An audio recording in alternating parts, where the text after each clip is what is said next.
Où se trouvent les actions citoyennes accélératrices de transition vers des modes de vie plus durables, naguère encore considérés comme des utopies portées par des citoyens marginaux, les regroupements citoyens sont perçus comme de potentiels porteurs de solutions.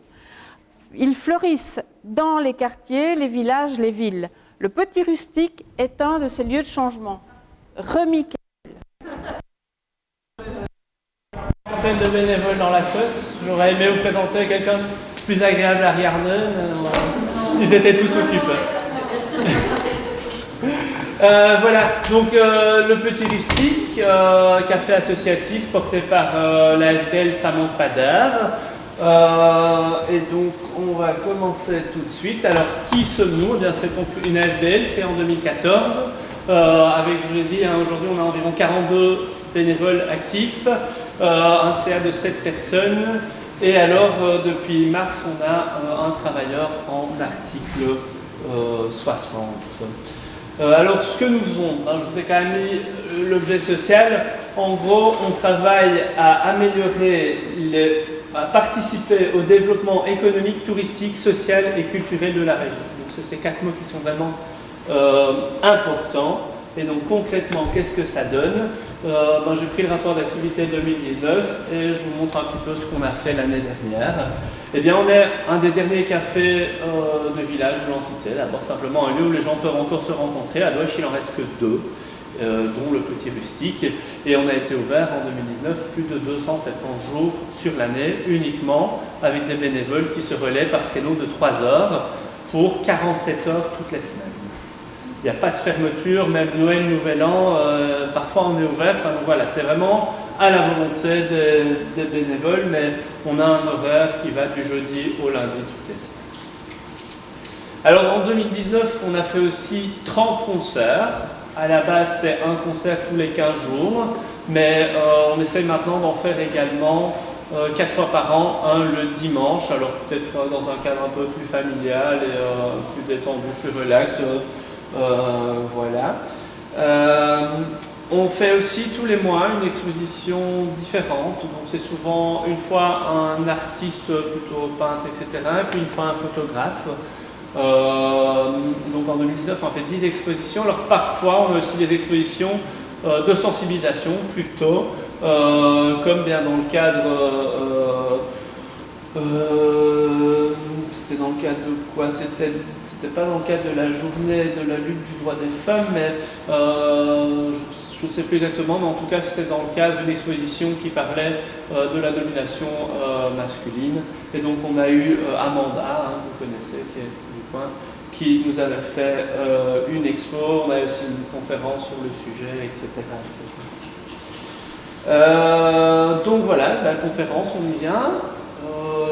Normalement, une fois par mois, on essaye d'avoir un événement plutôt sensibilisation, d'information, etc. Donc en 2019, on a fait 6 conférences, aussi des débats, donc notamment Living with Wildlife, qui était un projet en Afrique où eh bien, on essayait de faire cohabiter la vie sauvage avec les habitants sans qu'il y ait trop de friction entre les deux et sans pour autant exterminer la vie sauvage. Et alors on a participé aussi 2-3 fois en collaboration avec le foyer culturel, mais aussi Terre éco-citoyenne, qui maintenant s'appelle Simplicitaire, qui travaille plutôt sur la question du zéro déchet et de la sensibilisation à l'environnement. Et on a fait 2-3 aussi conférences, des débats ici, dont notamment l'intelligence des arbres. Toutes les 2 semaines, là on s'y tient vraiment, 24 fois par an, enfin plus ou moins, vraiment hormis Noël, Nouvel An. Donc on a fait 24 séances de sophrologie, dont une moitié qui sont des marches où on fait de la sophrologie, et dans les mauvaises saisons, on est en intérieur. Les lundis, les séances de sophrologie. Alors on a aussi un bar que je vous ai dit, il est ouvert de jeudi à lundi, mais ça veut dire que mardi, mercredi, en fait, on a un bar qui est inoccupé, et donc ça permet d'accueillir d'autres activités, différentes ASBL, etc. Donc on met parfois à disposition, moyennant un coût très faible. Pour une ASBL, c'est de l'ordre de 5 € pour privatiser tout le bâtiment une soirée. Et donc on avait présenté la monnaie locale, et là c'est justement le groupement Simplicitaire, Terre éco-citoyenne à l'époque, qui travaillait sur un atelier zéro déchet, donc ouvert à tous, sur les produits de la salle de bain en zéro déchet. Alors on se fait aussi des événements plus festifs, que ce soit vraiment pour nos bénévoles, hein, puisqu'ils donnent quand même beaucoup de temps, et aussi pour tous.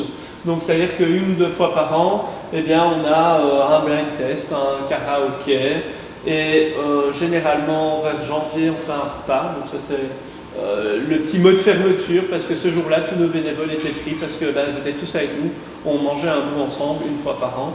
Et en l'été, vers juillet, on fait souvent un barbecue avec juste les bénévoles. Donc voilà, pour aussi eh bien, tisser du lien entre nous, puisque quand on est 42 et qu'on succède, on n'a pas non plus l'occasion de rencontrer tout le monde, puisqu'on ne fait pas tous les mêmes jours, les mêmes créneaux, etc. Alors on participe aussi à différentes actions citoyennes, notamment on a un petit magasin de commerce équitable, on a participé au vente des bougies d'Amnesty et à l'opération 11-11-11 en 2019. On fait aussi des concours de cartes, donc 2 fois par an, généralement il y a un concours de couillons. Et puis alors, au niveau de la carte, on essaye d'être le plus possible dans les idées de la transition. Donc on propose déjà des bières sans alcool au même prix que les bières avec de l'alcool, sauf que c'est des 33 au lieu des 25, donc globalement c'est moins cher.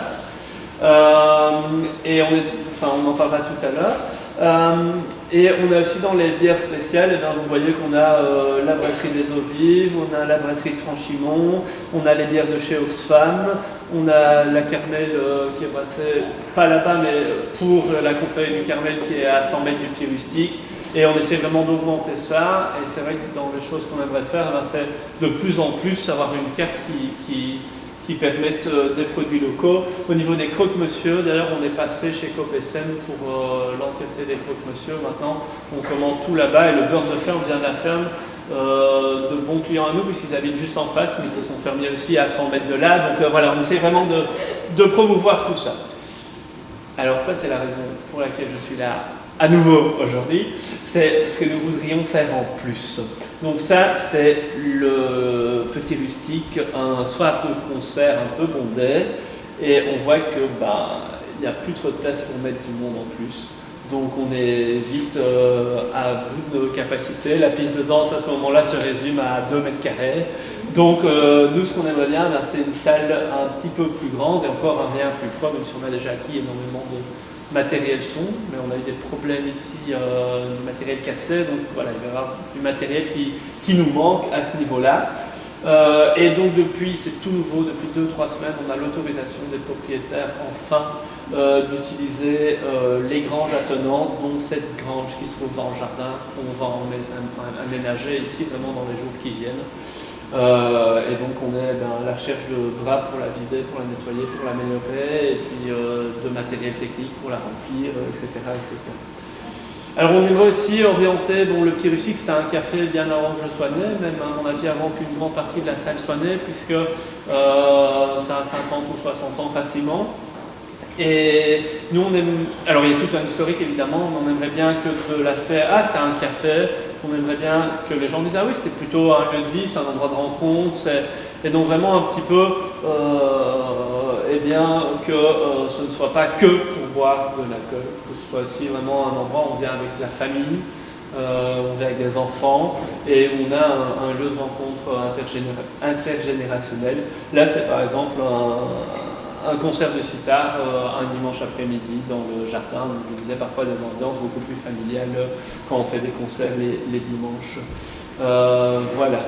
Alors, on aimerait encore promouvoir un peu plus la nourriture saine et locale. Ça fait 2 ans, je rêve d'un point de dépôt de la Copesem. Maintenant, depuis 3 semaines, on a 2 granges qui sont à disposition.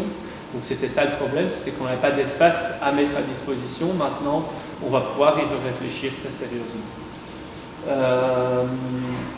Aussi un lieu de passage touristique, donc on a accueilli Alternativa, on a souvent des groupes de motards, donc tout ça on fait pas mal. Il y a une petite pancarte sur le Ravel pour indiquer le Petit Rustique, puisqu'on a 300-400 mètres du Ravel.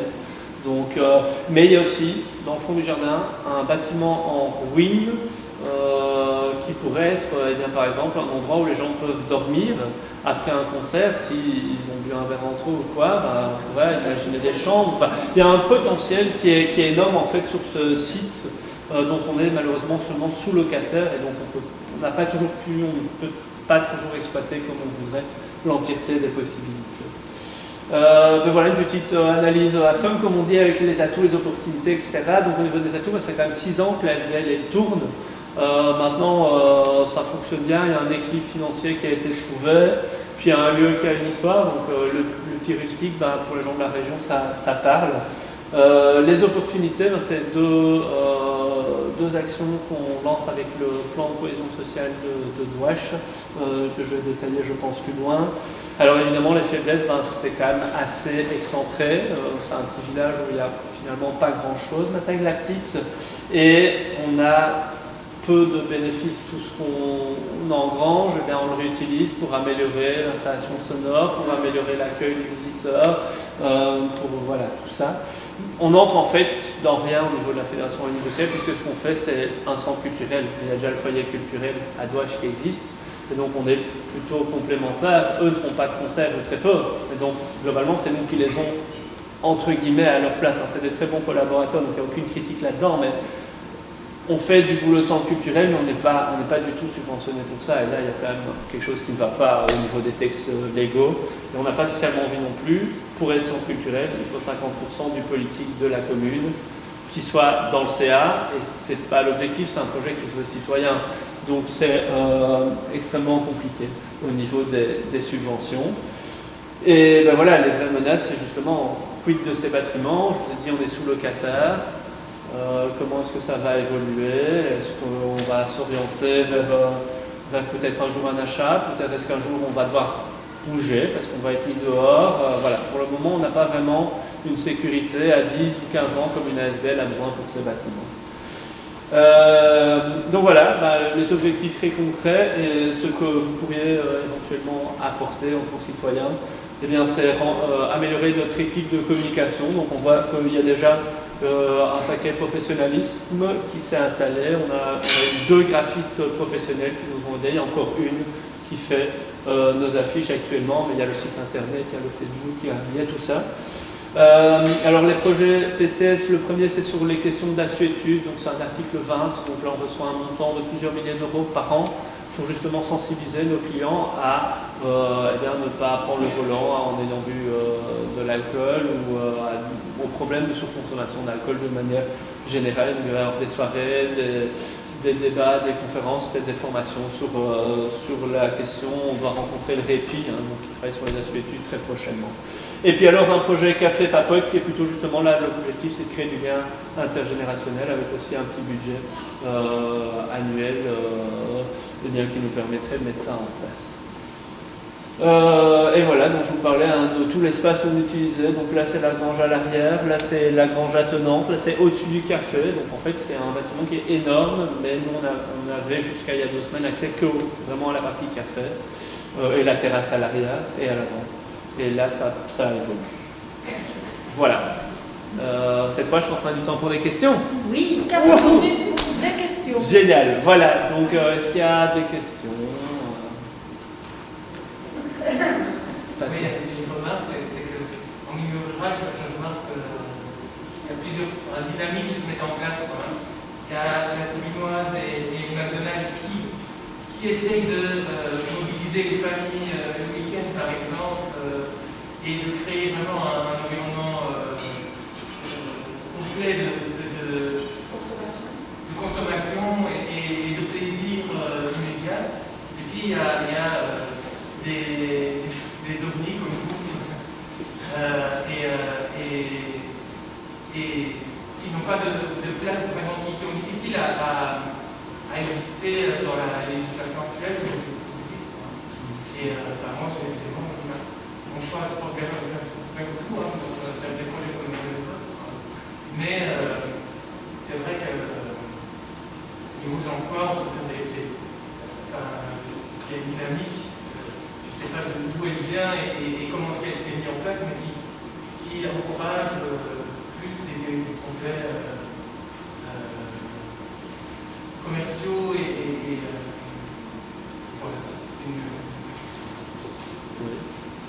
C'est vraiment parce qu'en fait, j'ai été trésorier de la SOS pendant 5 ans avant d'en être aujourd'hui le président. Donc je connais bien les questions de compte. Et un café de village comme celui-là, c'est juste pas possible. Nous, on fait tout, comme on est une ASBL, tout est évidemment déclaré sur facture, etc. Et c'est chez un brasseur local, Bouti à Romeden pour ne pas le citer, c'est des brasseries qui produisent localement, etc. Donc, c'est pas Intermarché, quoi. Même les softs, etc. Et donc, directement, quand on fait ça bien, les coûts sont trop élevés pour que ce soit un projet économiquement rentable.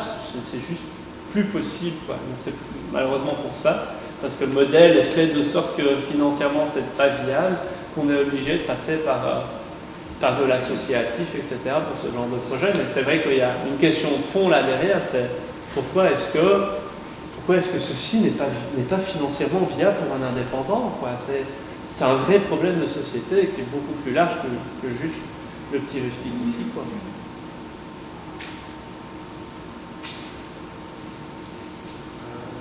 En tout cas, félicitations, c'est vraiment impressionnant comme projet. Et je me demandais pour garantir sa viabilité et faire en sorte que vous puissiez vous inscrire vraiment dans une longue durée, est-ce que passer sous un statut coopératif, ce ne serait pas intéressant? Donc, ça fait quand même 6 ans que ça existe. Les comptes, il y a plusieurs milliers d'euros qui sont quand même un tout petit bas de laine, quoi. Malgré le Covid, où on a fait plusieurs milliers de pertes parce qu'on a dû fermer en tant que café, on a dû fermer 3 mois, mais on a continué à payer le loyer, on a les charges, le téléphone, l'internet, la télé. Donc voilà, malgré tout ça, on a quand même plusieurs milliers d'euros qui sont là à côté. Donc on va continuer des années encore, ça, il n'y a pas de problème. Mais c'est que la coopérative, c'est quelque chose que j'ai réfléchi et proposé si un jour on doit acquérir un bâtiment, que ce soit celui-là ou que ce soit ailleurs. Mais ça, c'est des choses, c'est une réflexion qui est sur le très long terme, et pour le moment, il n'y a rien d'acquis dans aucun sens. Donc, voilà, c'est aussi pour ça, on a aussi besoin de gens qui ont des compétences, que ce soit en manuel, en construction, en isolation, n'importe quoi, toute aide de ce type-là est la bienvenue pour améliorer nos bâtiments, avoir de nouveaux bâtiments, tout ça. Et la coopérative peut être intéressante pour avoir des sous pour un achat immobilier. Maintenant, la SBL permet aussi d'acquérir des dons qui peuvent être déductibles si on contacte la fondation Roi Baudouin. Ça, c'est quelque chose que j'ai prévu de faire dans les mois qui arrivent. C'est de permettre effectivement à toute personne qui souhaiterait nous soutenir de pouvoir faire un don des dons. Grand merci Michael pour ce magnifique projet.